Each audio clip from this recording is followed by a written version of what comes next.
I dug in my serviceable leather crossbody travel bag and found the set of keys that had made me laugh when I first saw them. They didn't look like the keys we had in the United States. Instead, they were several inches long, slender, and had a notched head. I'd had a miniature version of just such a key for an antique jewelry box that I'd had as a child. I finally found one that fit into the lock, and turning it, I pushed the massive door open.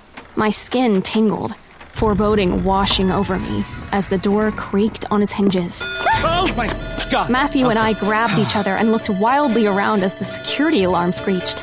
Do you have the code? No, I wasn't given a code.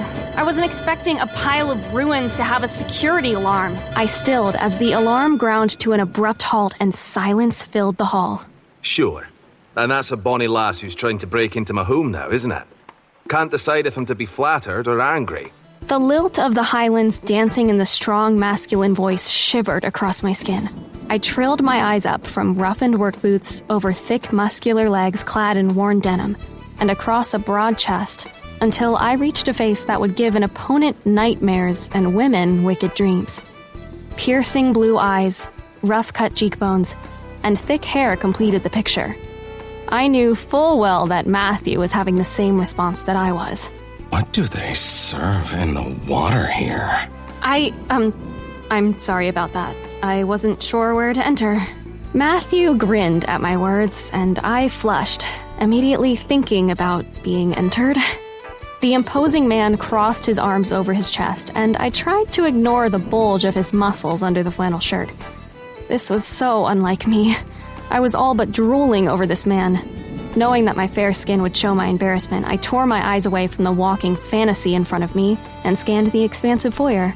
High ceilings arched above me with intricate plaster moldings, and what looked to be a hand-painted mural with clouds and a floral design rose far above my head.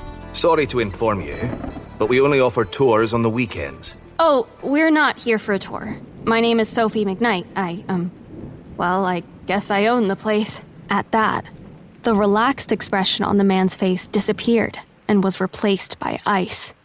I involuntarily took a step back, and Matthew's hand came to my lower back to keep me in place.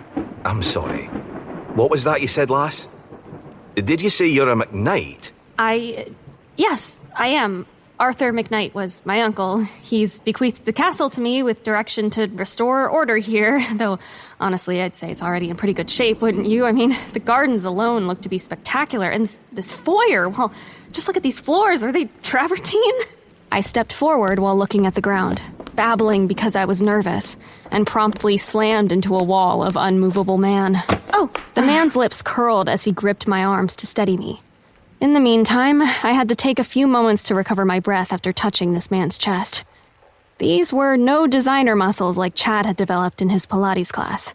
Oh no, this man was, well, all man. And I'm sure I'd come up with a better way to describe him after I figured out why he looked hell-bent on escorting me off the premises. You're the MacKnight. Aye, and you are?